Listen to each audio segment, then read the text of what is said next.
We came down here with the intention of studying the plankton of the West Antarctic Peninsula to see the effect of global warming. So what I try to do is to find out what's happening to the populations of krill, what's happening to the populations of the animals that depend on krill. And hopefully with this better understanding we can get a grip on how the Earth's warming is affecting not only the Southern Ocean but other areas of the world as well. It took us to the peninsula, and it took us to Elephant Island, and it took us to South Georgia, places we could have gone to individually, but as a group, it's just become this synergistic energy that is just multiplied. The human element that was involved in this trip, the kind of people that everybody brought in so much knowledge and experience of life was amazing. Michael has reached across borders and countries and all over the world, and the fact that we have everybody from 14 different countries on this boat right now, and we're going to the one place on Earth that's owned by no one. Different philosophy, wanted different photographers, painters, sculptors, and filmmakers. We wanted a lot of different perspective on various issues. We want to work with them, and this becomes a really good momentum. And then to wrap that around the Shackleton journey, epic journey, it's incredible. It's a way to share knowledge, information, friendship. It really is. It's a new vision. And I think it's going to show in this incredible journey that we all just shared with Michael. You get here and you think, oh my God, is that possible? And then you roll into the water, and it's a whole nother universe. It's a whole nother universe that's unlike anywhere else. For us underwater photographers, it's something brand new and extraordinarily exciting. This place is a symphony of biology and life and noise, and it's almost information overload. We've had some extremely special landings, and to actually feel the place where Shackleton and his men were has been fairly unique. Everybody is basically governed by the oceans. Even our internal physiology is a saline situation that is inherited from the sea. We are of the sea. We know there are delicate areas that are beginning to degrade. We only have so much time. And now is the time, because you don't know how much longer you have. No, what I do in my life, how can I impact anything?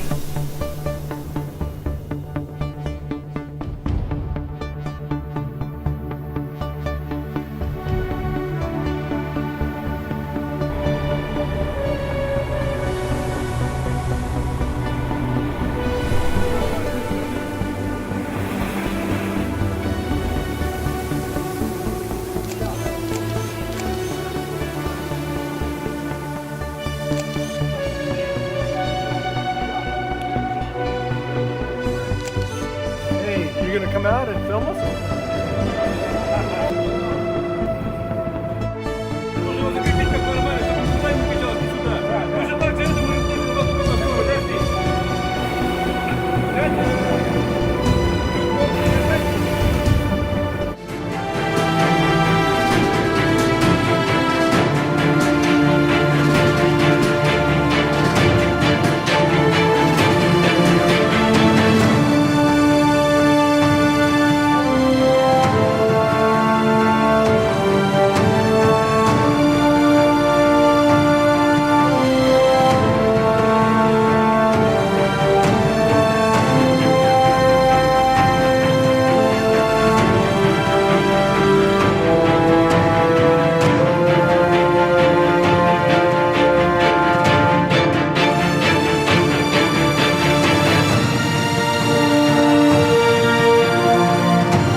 We're sampling in the Southern Ocean at night for plankton with a video plankton recorder, a holographic camera, and a plankton net.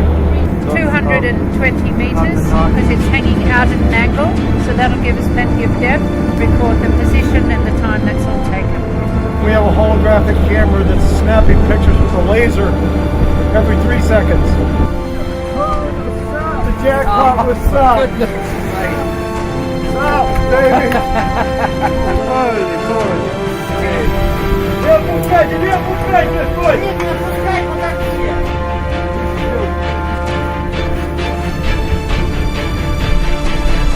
Station 1. Hold. Well, you've got all the... Tony,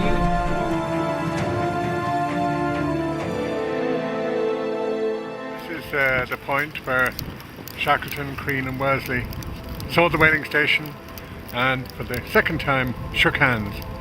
Each shook each other's hands because they knew they'd nearly finished this amazing journey. All they had to do then was to go down the quite steep slopes here along the plain and into the whaling station. And they could see the little whale catchers like little insects in the bay there, and they knew this is the first time they'd seen any other people for over a year and a half. It's very hard to imagine. So we're going to follow their trail down carefully. It is quite a snowy, slippy day for us today, but what a wonderfully exciting thing to be retracing those steps.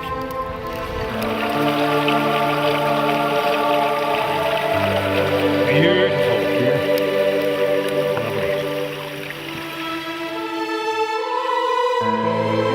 There was a very steep slope down towards the station, and I wanted to take it, but Sir Ernest thought it was too steep, so we bore to the left down a valley. 6 years later to the month, I came down that slope with a crouching glissade about 500 feet. I don't know whether we'll do that today. But anyway, these three guys were exactly on track, following them, and we're gonna, I don't know if we're gonna slide down the far side, but we're gonna maybe go alongside the waterfall, which was frozen in May 1916, which they used a rope and a carpenter's adze to get down their final stage, down onto the floodplain of the leading to Stromness whaling station. And they also knew that once they got to Stromness, the lives of the men at Elephant Island were standing a much better chance of being rescued, which actually didn't happen until about 4 months later. But I would love to have seen their arrival in the whaling station here. We'll see the old remains of it, but you know, the whaling guys must have been completely incredulous as to what was before their eyes. These three bearded, dirty men who'd done the huge, big journey across the roughest seas in the world.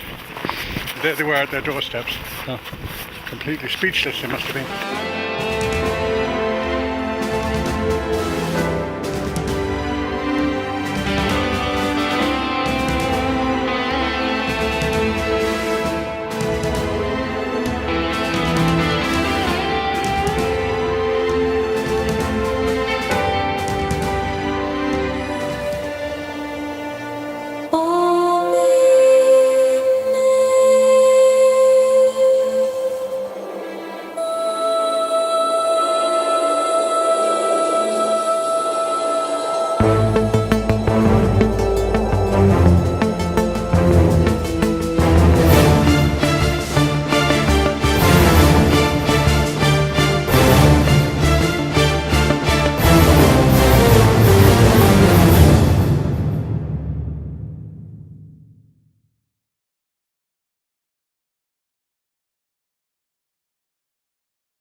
live in a time there are very few heroes.